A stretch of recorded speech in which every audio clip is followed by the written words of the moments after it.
قال رسول اللہ صلی اللہ علیہ وسلم زینوا مجالسکم علی ہم نے گھر بنایا ہوا تو گھر کو کبھی ٹائلوں سے سجاتے ہیں،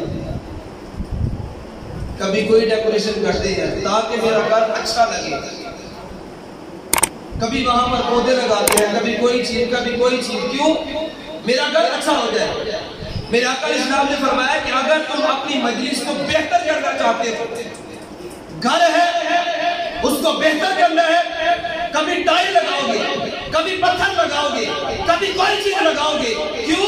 میرا گھر اچھا ہو جائے۔ فرمایا اگر تم نے اپنی مجلس کو اچھا کرنا ہے تو یا رسول اللہ طریقہ کیا ہے؟ فرمایا طریقہ بالکل آسان ہے۔ یا رسول اللہ کیا طریقہ ہے؟ فرمایا جب بھی بیٹھے ہو میرے حبیب پر درود پڑھو، اس درود کی برکت سے اللہ تمہاری مجلس کو بہتر دے گا۔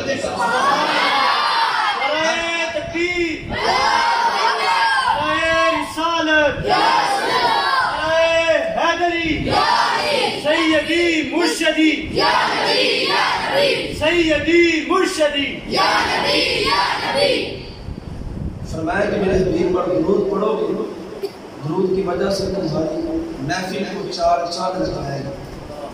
جس طرح خالی گھر ہو وہ اتنا خوبصورت نہیں ہوتا، ٹائل بھی آ جائے، پتھر بھی آ جائے، ڈیکوریشن بھی آ جائے، پودے بھی آ جائے، دیگر چیزیں بھی آ جائیں تو گھر کی خوبصورتی کو چار چاند لگ جاتے ہیں۔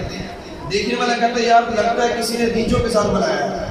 فرمایا اسی طرح اگر تم نے اپنی محفل کو دیچوں کے ساتھ سجانا ہو تو کوئی کام کرنے کی ضرورت نہیں، جب بھی بیٹھو حبیب پر درود پڑھو، اللہ اس کی برکت سے تمہاری مجلس کو چار چاند لگا دے گا۔ تو مل کے دل کے بات کریں، الصلاۃ والسلام علیک یا رسول اللہ وعلی آلک وصحبک یا محمد اللہ، الصلاۃ والسلام علیک یا رسول اللہ وعلی آلک وصحبک یا